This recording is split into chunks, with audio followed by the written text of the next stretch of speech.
lovelies. Welcome back to another quiet moment with me, Serafina.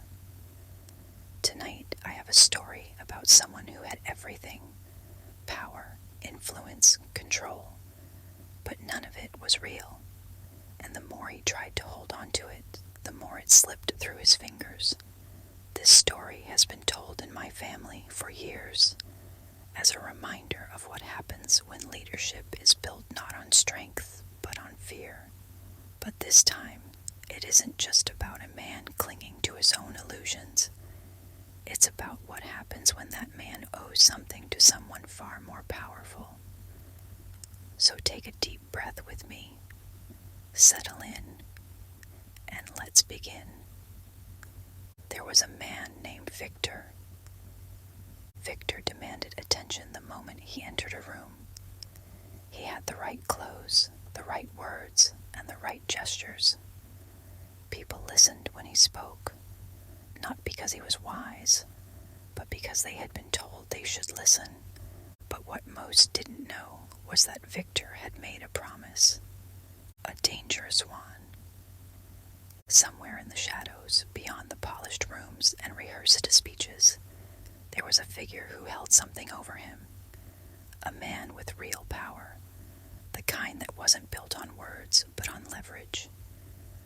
Victor had promised him something, a deal, an arrangement that would have secured his place, ensured his safety, given him true influence. It was supposed to be easy. Only it wasn't.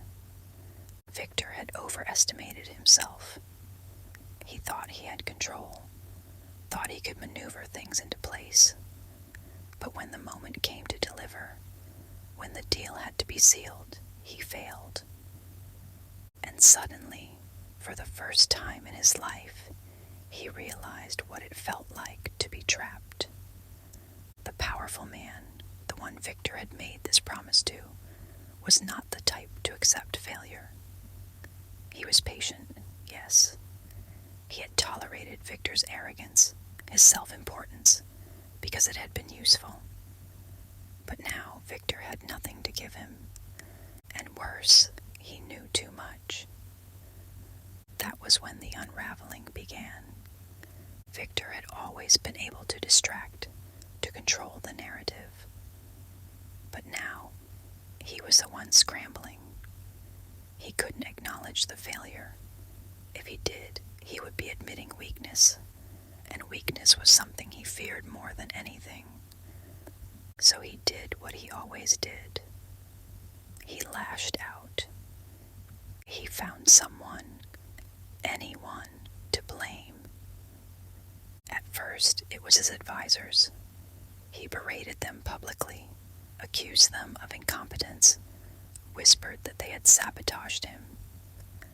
Then it was his allies, the very people who had stood by him, who had carefully helped him build his fragile empire. He called them cowards, traitors, fools. But the more he shouted, the more desperate he seemed. The powerful man watched from a distance, silent, waiting. Victor's outbursts grew louder, wilder. He mocked the way people dressed, the way they spoke, focused on the smallest, most insignificant details to keep attention away from the real failure. But it was too late. The whispers had begun. People who had once feared him started to exchange glances, uncertain. They had seen him struggle before, but this time was different. This time there was a shadow looming behind him, a presence that even Victor's tantrums could not silence. He had broken a promise to someone far beyond his reach. And there was no recovering from that. The last time anyone saw him, he was still speaking, still trying to convince himself and everyone else that he was in control. But the words no longer carried weight. The rooms he once commanded grew quieter. The people who once cheered for him had turned away. And the powerful man, he had moved on. because a man like Victor was never truly powerful. He was only ever as strong as the illusion he created. And illusions don't last forever.